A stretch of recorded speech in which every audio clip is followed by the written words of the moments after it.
Pasko'y paalala na bawat isa'y pagpapala mula sa Kanya na unang biyaya. Kaya ngayong Pasko, Nay, ano po ba gusto hiling nyo ngayong Pasko? Ako, ang galing ko sa Panginoon, yung aking nakasika. ang blessings ko'y kayo.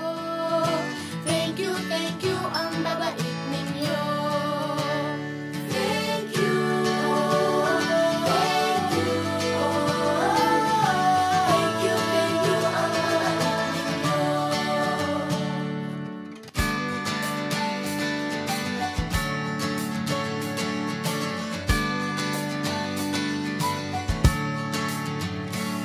Taba kami, pwede ba? Bukas ay babangon, lahat ng pagkakataon, ako iyong inaahon. Kislap ng bituin, lamig ng hangin, sagot sa panalangin, di man natin hingin. Ang Pasko'y paalala. Papalitan na po natin ito damit ko, ha? Salamat po. Ayan, medyo malambot din yan. Oh. Salamat po ng maraming. Pumamas po po sa Kahit ang baka na mamaya. Sa inyo, ako po si Raymart Sigatis, President na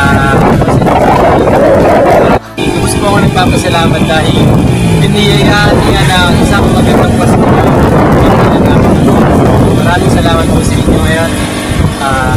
Ito po yung regalo na pinagkaloob niya na malaking tulong sa mukha namin wala. Pag hindi na po kami nag-aalala na kami walang na kami bibili o ano. So, dami na habang kayo bubuhay kami mga pamilya. Kayo po ang nagbigay sa amin ng tulong. Sino po sa pag-ibig sa Maraming salamat po.